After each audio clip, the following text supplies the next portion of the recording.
Bueno, en primer lugar, también agradecer a los organizadores, a las organizadoras, eh, y agradecer el apoyo constante de distintas organizaciones, organismos y entidades para este trabajo en conjunto, que volveré a repetir al final. Antes de entrar al tema de plasma, yo quiero hacer una breve introducción a lo que es el manejo clínico, los aspectos clínicos de la infección SARS-CoV-2 y su enfermedad COVID-19. Sabemos que es una infección dinámica y en base a eso se establecen diferentes medidas de contención en la población. Ustedes lo han visto seguramente en cada uno de los lugares de donde son los distintos participantes a esta reunión, a esta charla, y también en la provincia de Córdoba. Hay distintos patrones de enfermedad, aunque predomina francamente el compromiso respiratorio, y en esta infección por SARS-CoV-2 hay cuadros que van desde lo asintomático hasta las enfermedades graves, críticas, con compromiso vital. En un trabajo que hicimos en la Comisión Clínica del COE, centrados fundamentalmente en el Hospital Rawson, sobre 242 casos, ustedes ven que la clínica de presentación de los pacientes ambulatorios e internados, con una diferencia de número, pero comparables en sí, se advierten ciertas diferencias, fundamentalmente en algunas manifestaciones clínicas como fiebre, tos, cefalea, la anosmia, la disnea y la ageusia. Anosmia y ageusia son síntomas que se incorporaron después, posteriormente, a la definición de caso. Pero lo más relevante de esto, para destacar, es que la definición de caso inicial que se tuvo en la Argentina y en muchos países tenía como fiebre al síntoma más importante, era fiebre más 1, 2 o síntomas respiratorios. Y ustedes ven acá que hasta un 40% y más de los casos no presentan fiebre a su inicio, de manera que esto es importante tenerlo en cuenta, y en base a esto se establecieron ciertas políticas sanitarias en la provincia de Córdoba. Por otra parte, esto de que la enfermedad tiene algún tipo de presentación particular, nos hizo pensar en que se podían agrupar síntomas y se podría llegar a establecer con un mayor número de casos presentaciones sindrómicas de la COVID-19, y ustedes ven en este gráfico que se pueden agrupar algunos síntomas como la anosmia y la ageusia en determinado grupo etario, como así también las personas asintomáticas, que la estamos viendo en el grupo, en el círculo superior, menores de 15 años, y en mayores de 60 años, la disnea como síntoma principal de presentación. Y esto coincide con otras presentaciones y con otras comunicaciones a nivel mundial. La infección es sistémica, hay datos de compromiso respiratorio, circulatorio, digestivo, de compromiso renal, compromiso del sistema nervioso, tanto periférico como central, compromiso hematológico, cutáneo y otros sistemas y órganos también. En cuanto a la transmisión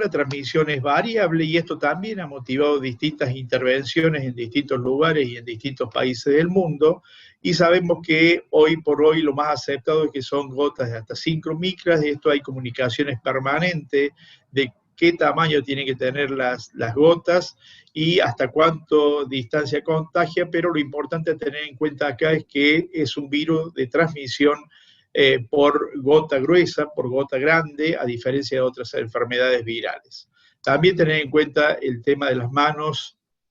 como elemento transmisor y de los fomites, y aquella superficie donde pudiera mantenerse el virus durante determinada cantidad de horas. Se ha estudiado también el aire de las habitaciones. Nosotros, como anecdótico, hemos estudiado la probabilidad de virus en los filtros de los respiradores, los filtros virales de los respiradores, y también en las trampas de aire del sistema de aire medicinal del hospital y no hemos encontrado virus. Esto coincide con otras publicaciones mundiales. Se ha hablado de la transmisión vertical, aunque no está demostrada, de la transmisión sexual y de la presencia de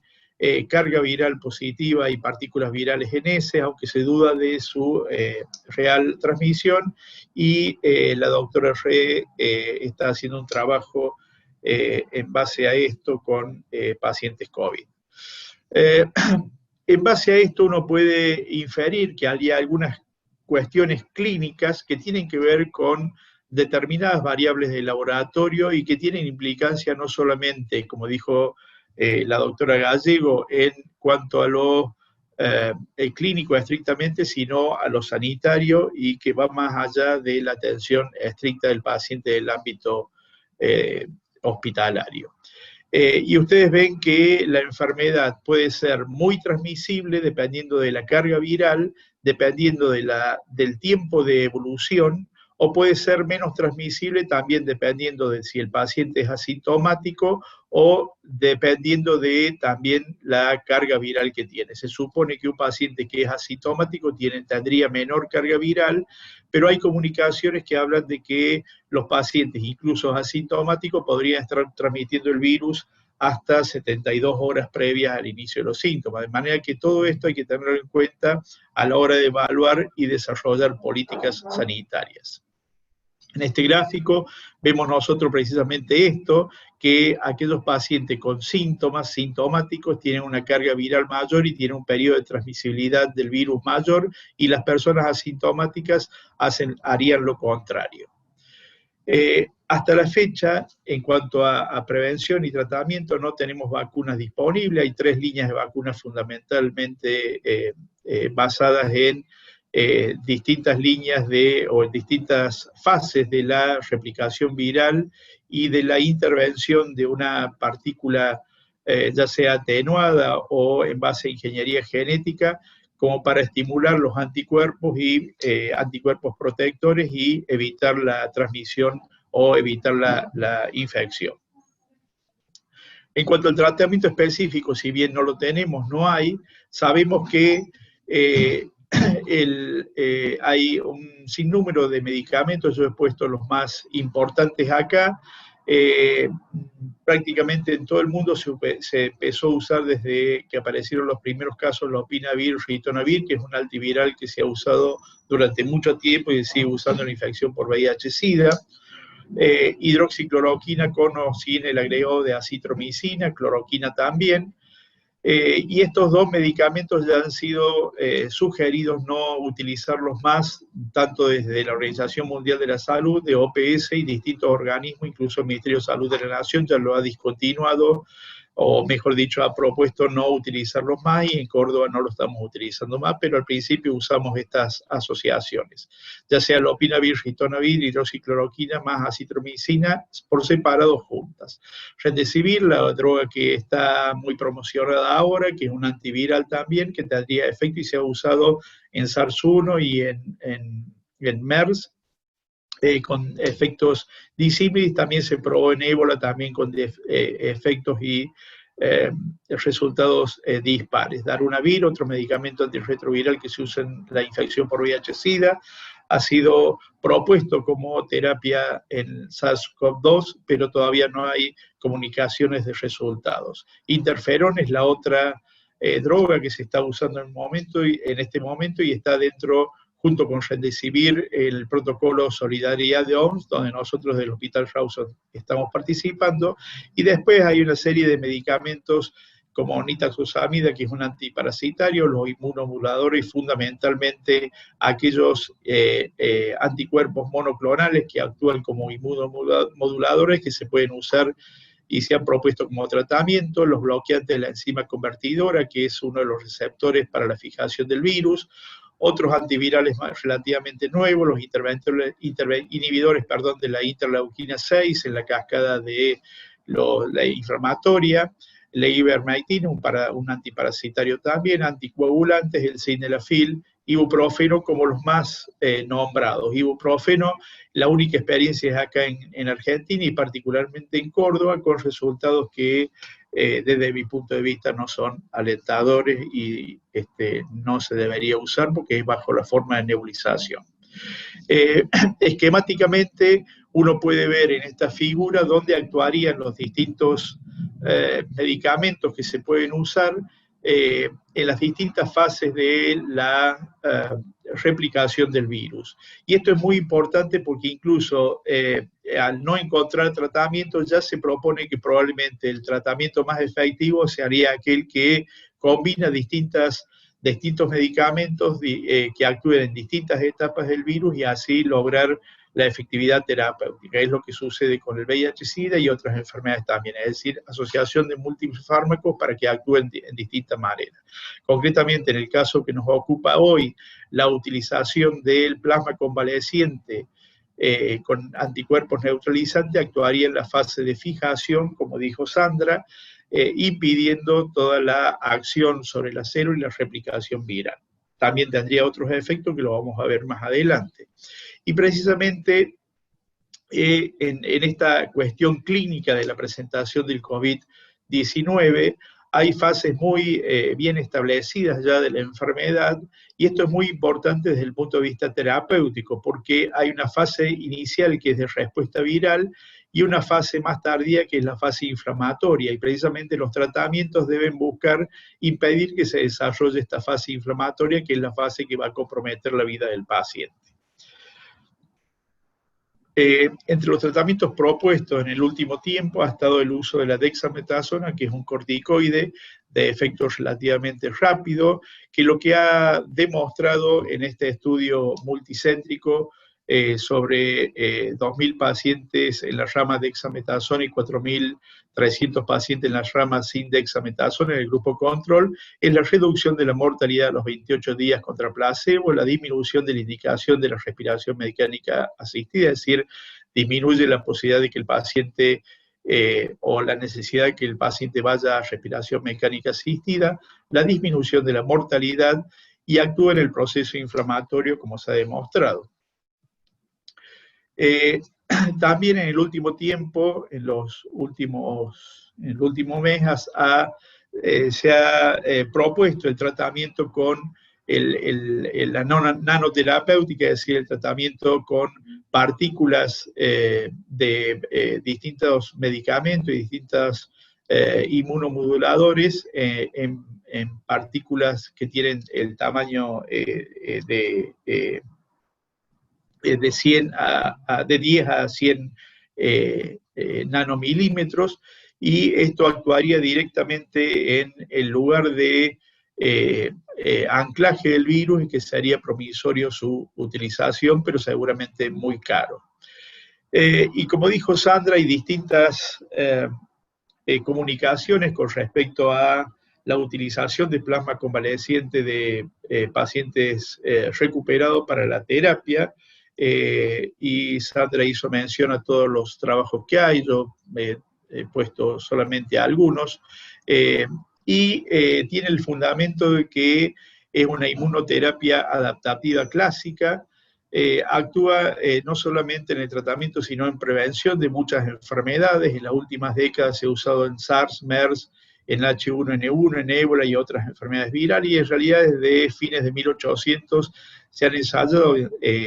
tratamientos terapéuticos con plasma de convaleciente para distintas enfermedades. Nuestra experiencia más amplia es en la fiebre hemorrágica argentina, donde Córdoba ha sido uno de los lugares de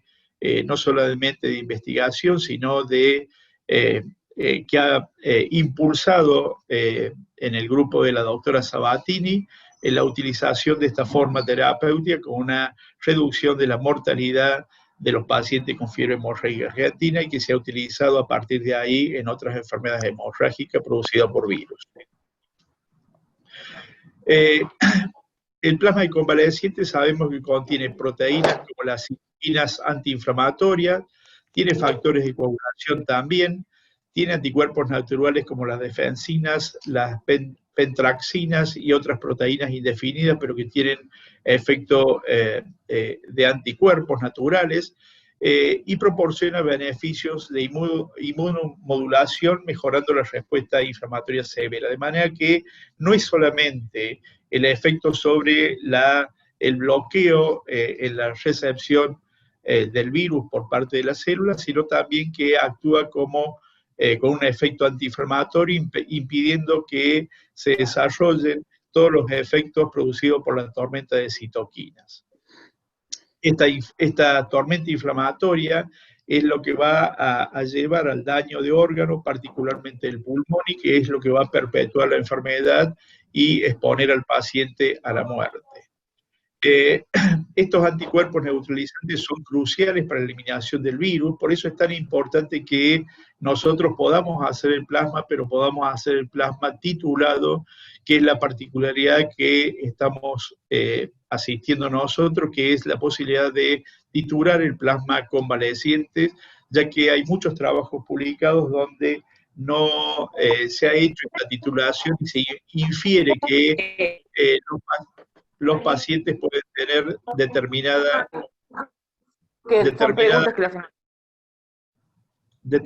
cantidad de anticuerpos neutralizantes.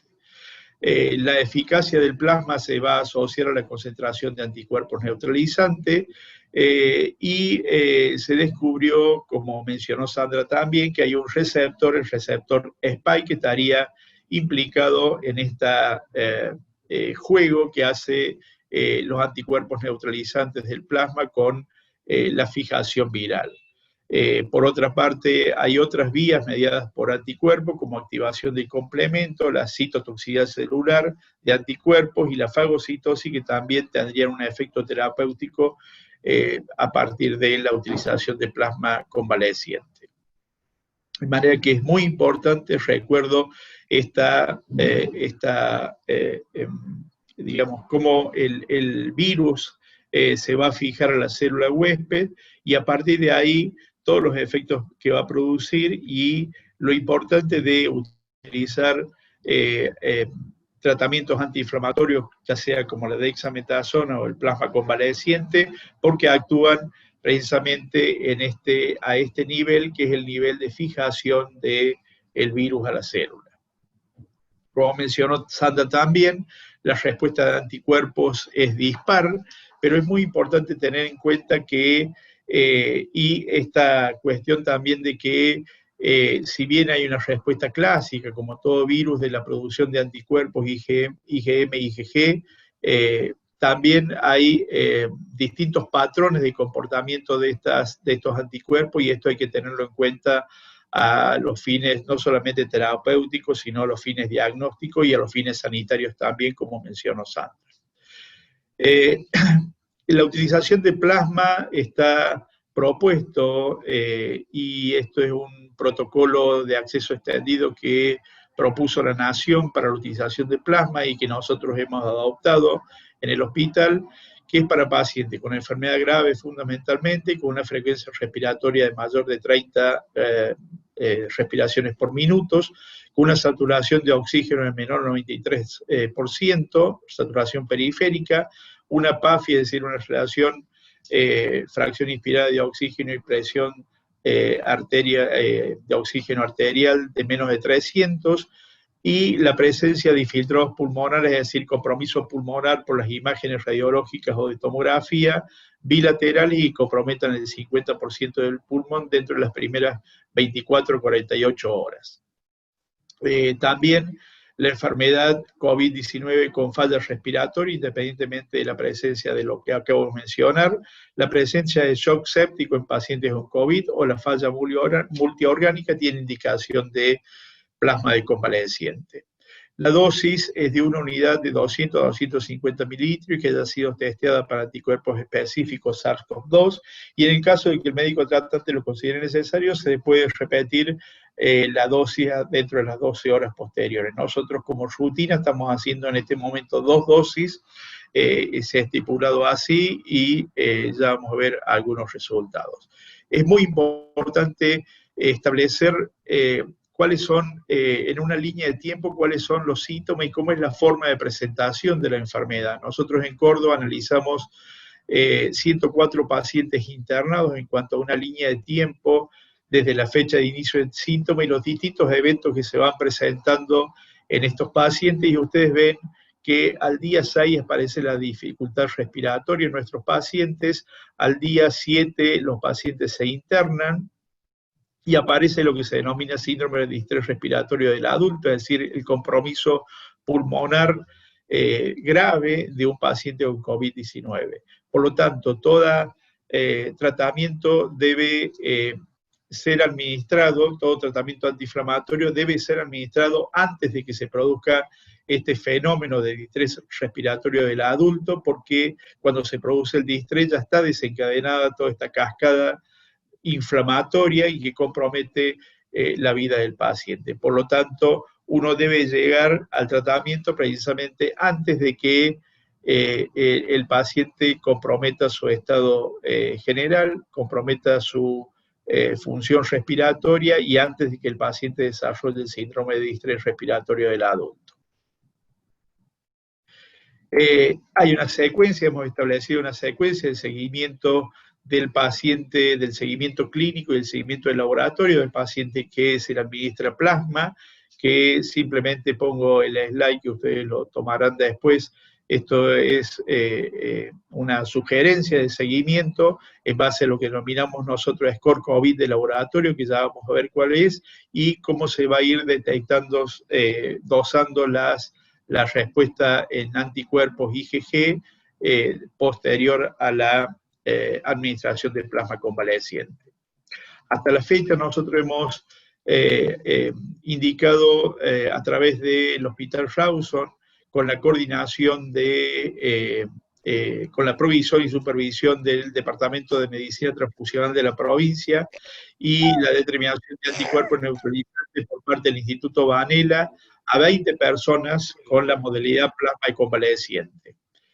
De estas 20 personas que le administramos plasma en la provincia, 11 casos han sido estudiados en todos sus aspectos y 72 eran de sexo masculino. La media fue de 62.9 años,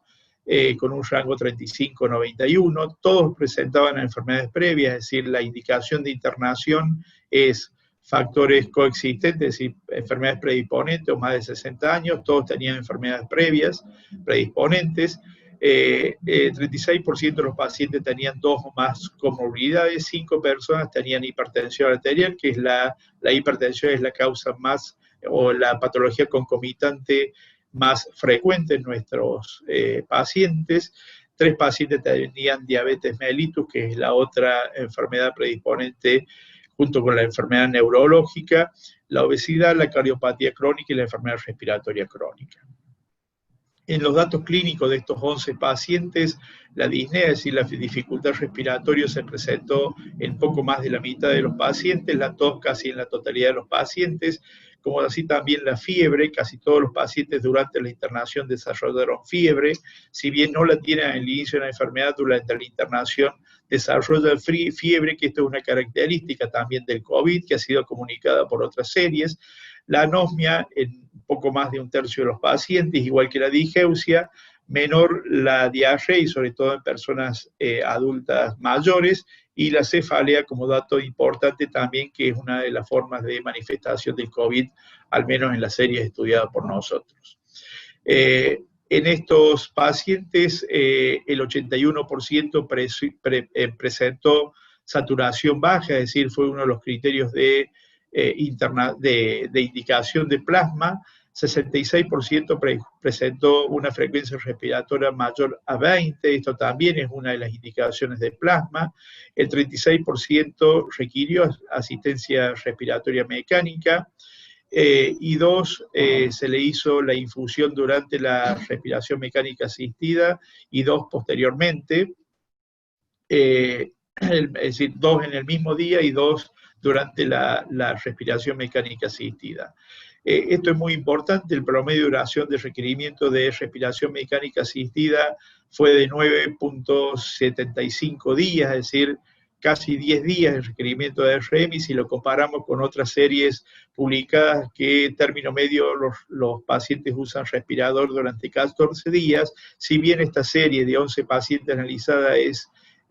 digamos, chica, es una serie con poco número de casos, sería provisorio en la reducción de la indicación o de la utilización de respiración mecánica asistida. Todos los pacientes que recibieron plasma desarrollaron síndrome de distrés respiratorio del adulto. La radiografía fue anormal en casi la totalidad de los pacientes y el patrón fue el clásicamente que se presenta en los pacientes con COVID. La indicación formal de la transfusión se hizo en unidades de terapia intensiva y el rango promedio de utilización de cama crítica fue de 10.6 días. 8 de los 11 pacientes recibieron también dexametasona como tratamiento coadyuvante. Vale recordar que nuestro tratamiento de base hoy es la dexametasona y en aquellos pacientes graves también la utilización de plasma convaleciente. Este score que nosotros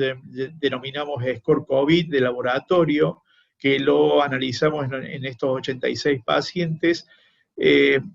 incluimos nosotros la PCR, la proteína C reactiva, el dosaje de lactobacillus, la ferritina, troponina, dímero D, procalcitonina y la relación neutrófilo-linfocito como un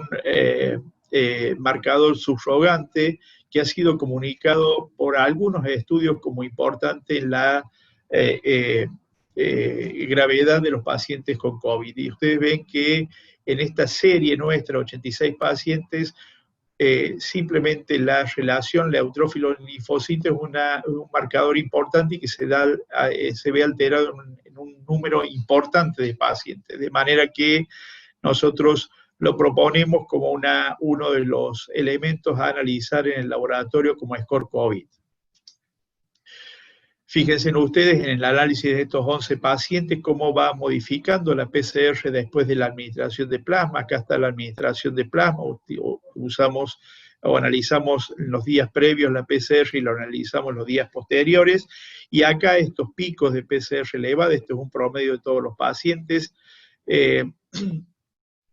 No un promedio, pero sí se incluyen todos los pacientes acá. Ustedes ven este aumento y este aumento acá, y esto es porque en algún momento alguno de los pacientes desarrolló una infección intercurrente y hizo elevar PCR. En estos parámetros de laboratorio que yo estoy nombrando, perdón, me fui para el otro lado, en estos parámetros de laboratorio también analizamos la LDH y hay una tendencia también a una disminución de la LDH después de la administración de plasma, también en la utilización de ferritina, en los niveles de ferritina sérica, se advierte cómo hay una tendencia a disminuir de los valores en los 11 pacientes. La troponina es el elemento, uno de los elementos que más se advierte su disminución, una tendencia franca a disminuir. El dímero aumenta, el dímero D, y esto probablemente sea porque hay fenómenos en la coagulación que no viene al caso analizar ahora, pero que junto con la administración de plasma haría que aumente el dímero D. La procalcitonina es el elemento que más estable se mantiene con una disminución, pero que parte de unas cifras bajas de procalcitonina, y la alteración linfocitos neutros, la relación neutrófilos linfocitos en sangre periférica, ven ustedes que también tiene una tendencia a disminuir. Repito, son solamente 11 pacientes y probablemente con el correr del tiempo incluiremos más pacientes y tendremos cifras más relevantes en esto. Casi para terminar, esto es el comportamiento, esta gráfica muestra el comportamiento de la respuesta serológica de la IgG luego de la administración de plasma. Este es el primer día de la administración de plasma y ustedes ven cómo en la totalidad de los pacientes la IgG comienza a elevarse tras la administración de plasma. De manera que es importante la respuesta terapéutica que tendría, y para nosotros sería, si bien en algunos trabajos, como dijo Sandra, está discutido su utilización, pero nosotros tenemos la esperanza de que sea un tratamiento que se pueda usar fundamentalmente para evitar que los pacientes desarrollen una enfermedad grave. Por último, quiero agradecer, y no me quiero emocionar como Sandra, pero creo que como pocas veces en pocas enfermedades eh, se han aunado tantos esfuerzos para luchar contra una situación sanitaria, no contra una enfermedad, sino contra una situación sanitaria. De manera que yo agradezco a todo el personal del Laboratorio Central de la provincia, a todo el personal del Instituto Vanela, por la colaboración con nosotros, por el apoyo que tenemos de ellos, por la enseñanza fundamentalmente, al Banco Central de Sangre del Ministerio de Salud, al sector, a la sección plasmaféresis, y un agradecimiento muy especial a todo el personal de salud de los centros asistenciales de la provincia de Córdoba. Muchas gracias.